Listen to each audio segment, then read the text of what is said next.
కళింగపురం అనే రాజ్యాన్ని జయసింహుడనే మహారాజు పాలించేవాడు. అతను వివిధ రాజ్యాల నుండి కళాకారులను పిలిపించి వారితో కళా ప్రదర్శన చేపించి వాళ్ళకి వివిధ రకాల బహుమతులు కూడా ఇచ్చేవాడు. అయితే ఒకరోజు వారి రాజ్యానికి ఒక పండితుడు వచ్చాడు. అతడు అనేక భాషలను అనర్గళంగా మాట్లాడగలడు. అతను, మహారాజా, మీ పండితులెవరైనా నా మాతృభాషను కనుగొనగలరా అని సవాలు విసిరాడు. పండితుడి సవాలుకు మహారాజు అంగీకరించాడు. ఆస్థానంలో ఉండే పండితులంతా వివిధ రకాల ప్రశ్నలు వివిధ భాషలలో అడిగారు.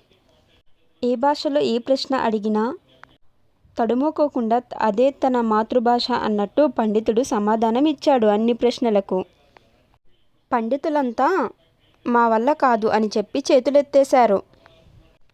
మహారాజా, మీ రాజ్యంలో నా మాతృభాషను కనుగొనే మేధావుడే లేరా అని అన్నాడు పండితుడు.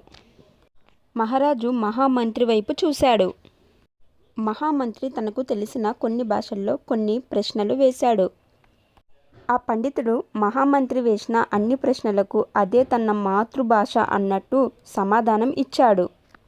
దాంతో విసుగు చెందిన మహామంత్రి దగ్గరలో ఉన్న సైనికుడి దగ్గర కత్తి తీసుకొని ఒక పోటు వేయబోయాడు. అప్పుడు భయంతో ఆ పండితుడు అమ్మో కాపాడండి అని కన్నడలో అన్నాడు. అప్పుడు మహామంత్రి, మహారాజా, ఇతని మాతృభాష కన్నడ. మనం ప్రమాదంలో ఉన్నప్పుడు మన మాతృభాష ముందుగా వస్తుంది అని అన్నాడు. పండితుడు కూడా తన మాతృభాష కన్నడ అని చెప్పి అంగీకరించి ఓటమిని ఒప్పుకొని తలదించుకొని సభలో నుండి వెళ్ళిపోయాడు. ఈ కథ యొక్క నీతి ఏంటంటే అసలైన స్వభావం సంక్షోభ సమయంలో బయటపడుతుంది.